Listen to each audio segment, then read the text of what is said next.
Hello, it is another week of learning at home. I hope you're doing well. You've made it to week 5, so well done for working so hard, everyone. You've done a fantastic job. The reason Junie's tank is so neon looking is because, do you remember the grow lights that we used in class?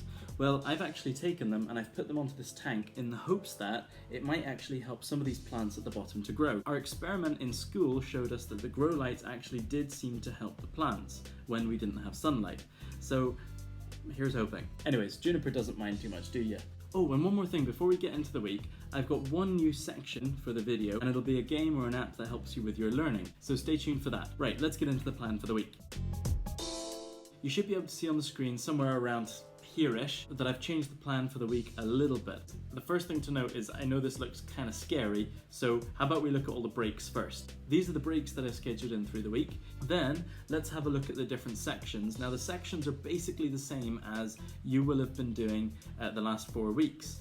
The only difference will be that I will be sending you these tasks here every week. So you'll need to keep an eye out on Seesaw and I'll be labeling them numeracy task 1, numeracy task 2, etc. You get the idea. If you have any questions, of course, you can always communicate with me over Seesaw, so just fire me a message.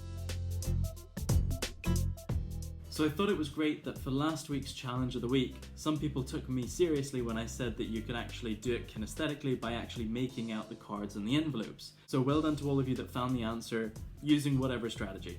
So this week's challenge is all about prime numbers, and once again we're going to be using the digits 1 through 9. The challenge this week is to arrange those 9 digits into a 3x3 grid.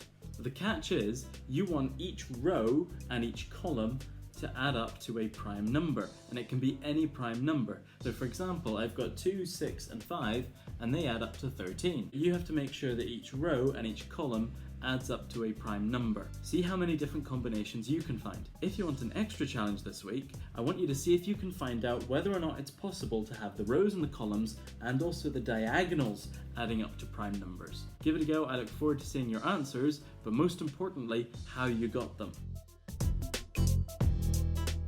In honor of this being the very first time I have this segment in a video, I'm actually going to give you 2 games this week. The first game is a version of Fruit Ninja, where basically you've got to swipe all the numbers that aren't prime numbers. In other words, the composite numbers. What makes this game so challenging though is when you swipe a composite number, it then splits into its factors. So it's a great way of practicing prime numbers and actually a really good game in and of itself. The other game is quite similar. You've got a smusher, and the smusher says either prime or composite, and you've got to smush the pieces of fruit that are either prime or composite numbers.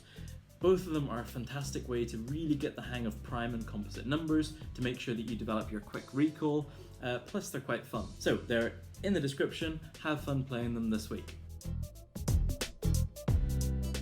As always, we'll finish this week's video with some shoutouts, but first the winning sentence from last week's conjunction sentence challenge.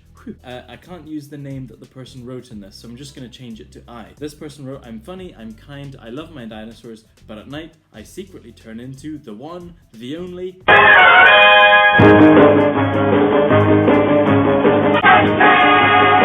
Anyways, brilliant sentence. Enjoy looking at all your fantastic work. I'll catch you next time. Bye for now.